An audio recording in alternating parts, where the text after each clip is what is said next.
மீனா எதிர்ச்சியா பூ கொடுத்துட்டு வரும்போது ராணியை பார்க்குறாங்க. ராணிக்கிட்ட கேட்குறாங்க, நீ ஏன் இந்த மாதிரிலாம் பண்ணிகிட்ருக்கிற?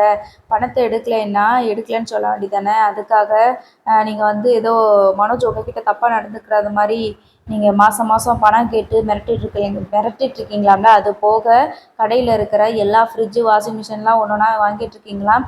அது ஒன்று மனோஜ் ரோகிணியோட கடை கிடையாது, அது எங்கள் மாமனாரோட கடை அப்படின்னு சொல்லிட்டு இருக்கிறாங்க. அதுக்கு நம்ம மீனா கிட்ட வந்து ராணி சொல்கிறாங்க, அக்கா எங்களுக்கு இது ஒன்றும் வாங்கணும் அவசியம் இல்லைக்கா. அன்றைக்கி கூட நீங்கள் எனக்கு வந்து சப்போர்ட் பண்ணி பேசுனீங்க, இவங்க திருடி இருக்க வாய்ப்பு இல்லைன்னு நீங்கள் சொன்னீங்க, அதனால தான்க்கா நான் உங்ககிட்ட இந்த விஷயத்த சொல்கிறேன்னு சொல்கிறாங்க. சொல்லுங்கள் என்ன விஷயம் அப்படின்னு சொல்லி கேட்குறாங்க. அந்த பணத்தை நாங்கள் எடுக்கவே இல்லைக்கா, ஆனால் பணத்தை எடுத்துட்டோன்னு சொல்லி அவங்க சொன்னாங்கன்னா எங்களுக்கு எவ்வளோ வருத்தமாக இருக்கும் சொல்லுங்கள். அது மட்டும் இல்லாமல் அந்த ஷோரூமில் எத்தனையோ பேர் வேலை பார்க்குறாங்க, எங்களை மட்டும்தான் கரெக்டாக நீங்கள் 2 பேர் தான் திருடியிருப்பீங்க அப்படின்னு சொன்னால் அது எப்படிக்கா? நாங்கள் அப்புறம் ஏழைனா இப்படிலாம் திருடுவாங்கன்னு அர்த்தமாக்கா?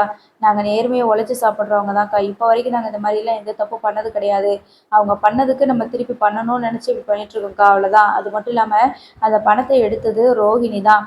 அவங்களே பணத்தை எடுக்கிற மாதிரி எடுத்துட்டு இப்போ எங்கள் மேலே பழிய போட்டுட்டாங்கக்கா. அதனால தான்க்கா நாங்கள் வந்து இந்த மாதிரி பண்ணிகிட்ருக்கோம் அப்படின்னு சொல்லிட்டு ராணி வந்து மீனா கிட்ட உண்மையை சொல்கிறாங்க. அப்புறம் இதை பற்றி நீங்கள் ரோகிணிக்கிட்டேயே சொல்ல வேண்டியது தானே அப்படின்னா, திருப்பி அவங்க என் மேலே தான் பழி போடுவாங்க, அதனால தான் சொல்லலை அப்படின்றாங்க.